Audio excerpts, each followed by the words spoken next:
लगता है कि इस देश के निर्माण में कांग्रेस नेतृत्व का यदि कोई आदेश हमारे लिए होगा, हम पहले भी कह चुके हैं कि हम कांग्रेस विचारधारा के साथ हमारी पार्टी खड़ी रहेगी, लेकिन ऐसा कोई भी परिस्थिति आएगा कि पप्पू यादव कांग्रेस विचारधारा के साथ खड़े हो तो हमारी पार्टी उस पर विचार जरूर करेगी। कांग्रेस नेतृत्व यदि यह समझती हो कि पप्पू यादव का कांग्रेस में आकर के बिहार के निर्माण और भारत में एक मजबूत सहयोग बनेगा तो निश्चित रूप से हमारी पार्टी उस पर विचार ही नहीं करेगी। हम 2 कदम आगे बढ़ के उनके विचारों को स्वीकार भी करेंगे। राहुल, वो तय करने की जिम्मेदारी कांग्रेस नेतृत्व की है। मैंने पहले कह दिया, ये घर मेरा है। पूर्णिया पे अधिकार समाज के 85% वंचितों का, गरीबों का है, चाहे वो नक्षत्र मलाकार से लेकर के फनीसर नाथ रेणु का सवाल हो, चाहे डॉक्टर सुधांशु नारायण सिंह जी का। इस बिहार में पूर्णिया एक ऐसा जगह है जहां पर 80-82% समाज के वंचित कमजोर तबके के लोग ने निर्माण किया है। चाहे वो पप्पू भाई की मां का निर्माण किया, उसमें वंचितों और पिछड़ों का सबसे बड़ा योगदान है। पप्पू यादव का निर्माण किया, उसमें गरीब, दलित और युवाओं का सबसे बड़ा निर्माण। तो यह समझना होगा हम सबको,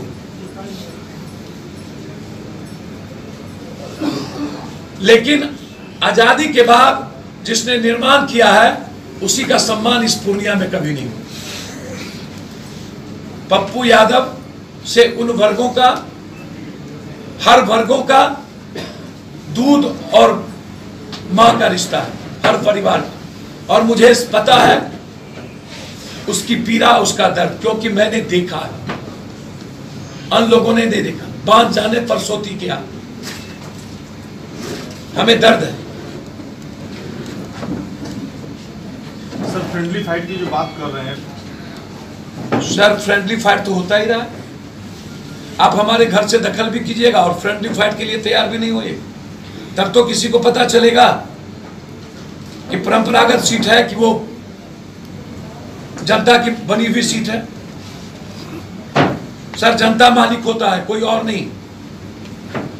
हमारे लिए भगवान जनता है, कोई और नहीं। मेरे लिए भगवान गरीब है, कोई और नहीं।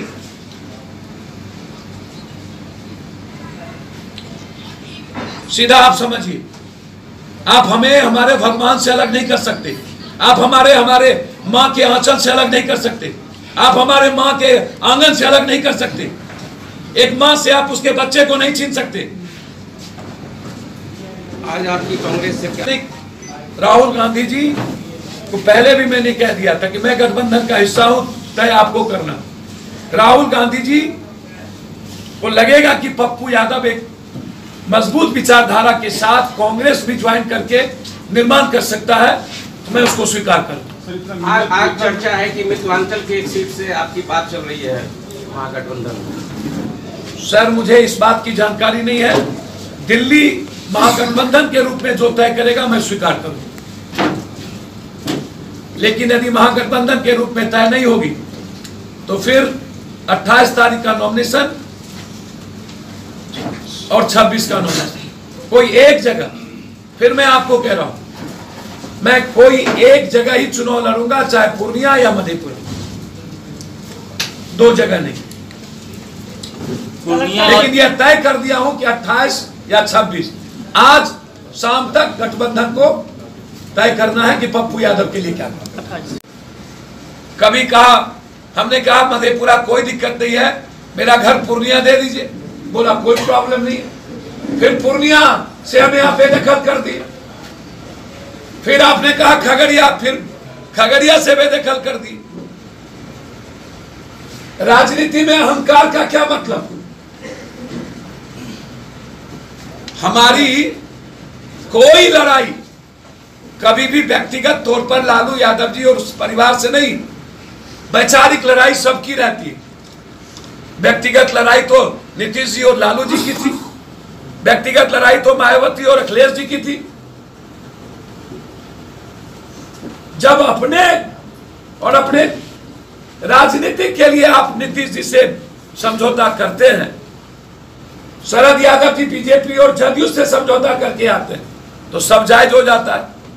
और पप्पू यादव जब आम आवाम के जीवन के निर्माण से समझौता करता है, उसके दिल से, हर परिवार को अपने परिवार समझ करके चलता है, तो फिर हम जहर हो जाते हैं।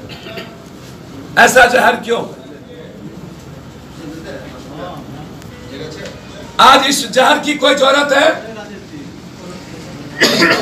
जब सामने में देश है, हमें बीजेपी से लड़ाई है, गैर सेकुलर पार्टी से लड़ाई है, कि हमारी लड़ाई पप्पू यादव से, हमारी लड़ाई कन्हैया से, हम कांग्रेस को मिटाने में लगेंगे। जितनी कांग्रेस की परंपरागत सीट है सबको आप चैलेंज किए हुए, मधुबनी, कटिहार, औरंगाबाद, लड़ाई किससे है? देश बचाने के लिए या पप्पू को खत्म करने के लिए? और पप्पू व्यक्तिगत दुश्मन क्यों? जबकि मैं हमेशा लालू यादव जी का सम्मान किया हूं। हमेशा जब लालू यादव जी संकट में रहे तो मैं उसके साथ सपोर्ट किया। 90 में 11 में जब भी बारी आई लालू यादव की मैंने मदद की, सरकार बनाने में लालू यादव की मदद की। फिर आज पप्पू यादव, ऐसा कौन सा सवाल होगी कि हमें कोसी और पूर्णिया दोनों से आप भगाना चाह रहे हैं? कह रहे हैं कहीं पप्पू यादव नहीं।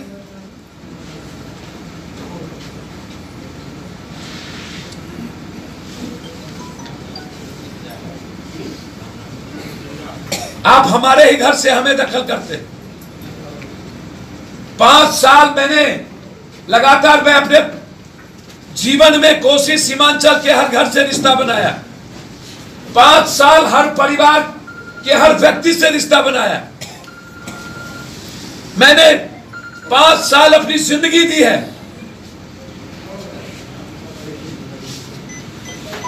आखिर क्या कारण है? पर 13 रोस्टर का मुद्दा हो, चाहे नियोजित शिक्षक का, सारे मुद्दों पर पप्पू यादव लगातार बिहार के निर्माण के सवाल पर, बिहार के विशेष राज्य के दर्जे के सवाल पर, बिहार को बाढ़ से मुक्ति के सवाल पर, बिहार में इंफ्रास्ट्रक्चर जैसी चीजों के सवाल पर हमेशा हम संघर्ष करते रहे। मधेपुरा जो राजद कहती है परंपरागत सीट है मेरी, इसके पहले शरद यादव जी 20 सालों तक जदयू और भाजपा से एमपी रहे। उसके पहले शरद यादव जी ने राजद के नेतृत्व लालू यादव जी को वहां से चुनाव हराया। फिर लालू यादव जी ने चुनाव हराया और उसके बाद जब 20 सालों तक शरद जी जदयू भाजपा के माध्यम से कुंडली मार करके बैठी हुई थी मधेपुरा में, तो उन्होंने कोसी और पूर्णिया के बेटे को इन गलत आदमी को भगाने के लिए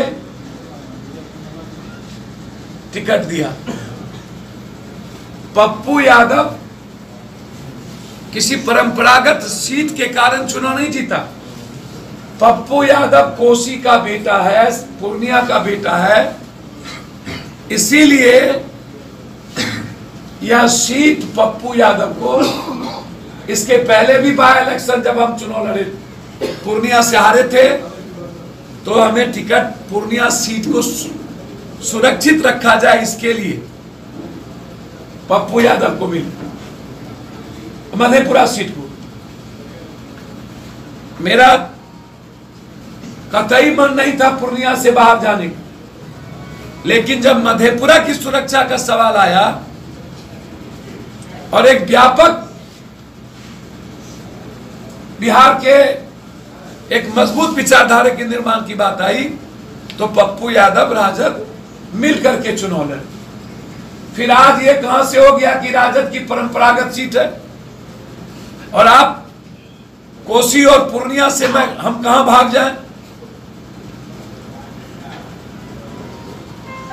मेरा घर है पूर्णिया मधेपुरा, हमें निर्माण किया पूर्णिया ने, मधेपुरा ने, और आप हमें हमारे घर से बेदखल करने में लगे। और लगातार हमने कांग्रेस के नेतृत्व से मैंने आग्रह किया, हम कोई भी कुर्बानी देने को तैयार है।